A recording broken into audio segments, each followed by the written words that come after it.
இன்றைய நாளொரு சிந்தனை நிகழ்ச்சிக்கு உங்களை வரவேற்கின்றேன். இன்றைய நாளொரு சிந்தனை நிகழ்ச்சியில் நான் சொல்லப்போவது நாங்கள் இப்போது எந்த காலகட்டத்தில் இருக்கிறோம் என்பதை பற்றி. அதற்கு ஆதார வசனமாக பைபிளில் வெளிப்படுத்தின விசேஷம் 6:8 வாசித்தீங்கன்னு சொன்னால், நான் பார்த்தபோது இதோ மங்கின நிறமுள்ள ஒரு குதிரையை கண்டேன். அதன் மேல் ஏறியிருந்தவனுக்கு மரணம் என்று பெயர்.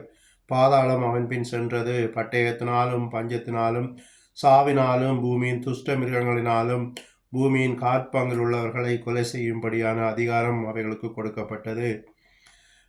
இந்த தூதன் பெயர் மரணம், பட்டயம் என்பது யுத்தம்,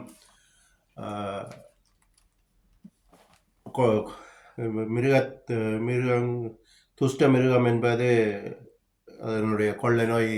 நாங்கள் கேள்விப்பட்டோம் கொரோனாவெல்லாம் அதனுடைய அறிகுறிகள். இந்த காலம் 2020 துவங்கிவிட்டது. நாங்கள் 2020 இந்த கொரோனாவை பார்த்து கொண்டு வருகின்றோம். இந்த கொரோனாவால் 10 லட்சத்துக்கு மேற்பட்ட சனங்கள் இறந்து விட்டார்கள்.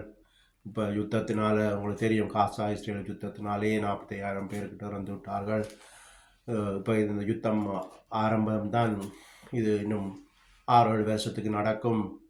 இந்த யுத்தத்தினாலும் சனங்கள் இறப்பார்கள். இதான் பட்டயம். யுத்தத்தினாலும் இறப்பார்கள். அடுத்தது பஞ்சம். இந்த யுத்தத்தினால் பஞ்சத்தினாலேயும் சனங்கள் இறப்பார்கள். அதுதான் அந்த பூமியின் உள்ள தொகையில் காற்பங்கில் உள்ளவர்களை கொலை செய்ய அதிகாரம் அது கொடுக்கப்பட்டிருக்கிறது. அதனால சொல்லுகிறேன், நாங்கள் இந்த காலத்தில் இருக்கின்றோம். வெளிப்படுத்தின விசேஷம் கடைசி காலத்தில் வந்திருக்கின்றோம்.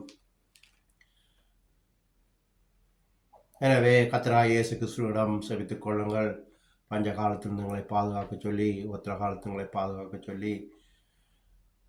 இந்த கொரோனா காலத்திலிருந்து நாங்கள் தப்பி இருக்கிறதே கடவுளுடைய கிருபை. எனவே வார யுத்தம் பஞ்ச காலங்களிலிருந்து எங்களை கொள்ள நோய்களிலிருந்து எங்களை பாதுகாக்க வேண்டும் என்று இயேசு கிறிஸ்துவிடம் செபித்துக்கொண்டு சந்தோஷமாக வாழ கற்றுக்கொள்ளுங்கள் என்று சொல்லி இன்றைய நாள் ஒரு சிந்தனை நிகழ்ச்சியை முடித்துக் கொள்ளுகிறேன். நன்றி, வணக்கம்.